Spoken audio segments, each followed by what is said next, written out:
দর্শক, আমি এই মুহূর্তে রয়েছি বইমেলাতে। আপনারা দেখতেই পাচ্ছেন বইমেলাতে আজকে প্রচুর পরিমাণ ভিড়।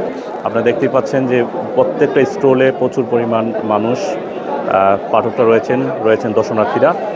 আমি যদি আপনাদেরকে দেখানোর চেষ্টা করি আজকের বইমেলার যে চিত্র, চলুন বইমেলার চিত্র হেঁটে হেঁটে দেখাবো আপনাদেরকে।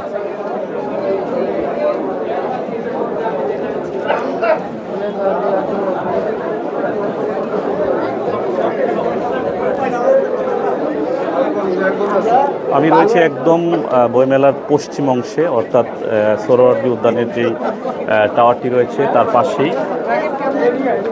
সেখানে যদিও মানুষের সমাগম একটু কম,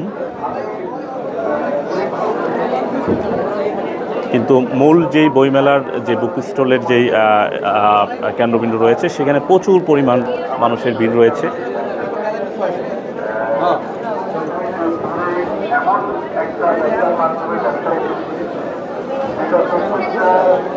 সব জায়গায় মনে হচ্ছে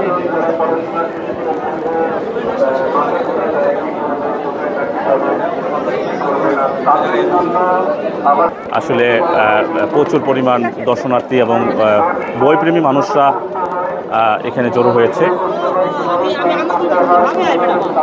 বই কিনে পাঠকরা একটু অবসর সময় যাপন করার জন্য এখানে রয়েছে কফির ব্যবস্থা।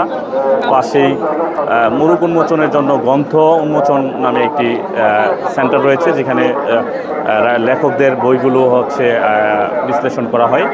আপনারা দেখতে পাচ্ছেন মানুষ ক্লান্ত হওয়ার পর এখানে জড়ো হয়ে এখানে খোলা আকাশের নিচে অপেক্ষা করছে, আবারও তারা বইমেলাতে যাবে, যার জন্য মানুষের ভিড়টা একটু তুলনামূলকভাবে অন্যান্য দিনের তুলনা একটু বেশি।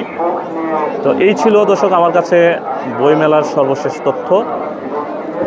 আমি আপনাদেরকে এতক্ষণ দেখানোর চেষ্টা করেছি বইমেলা থেকে।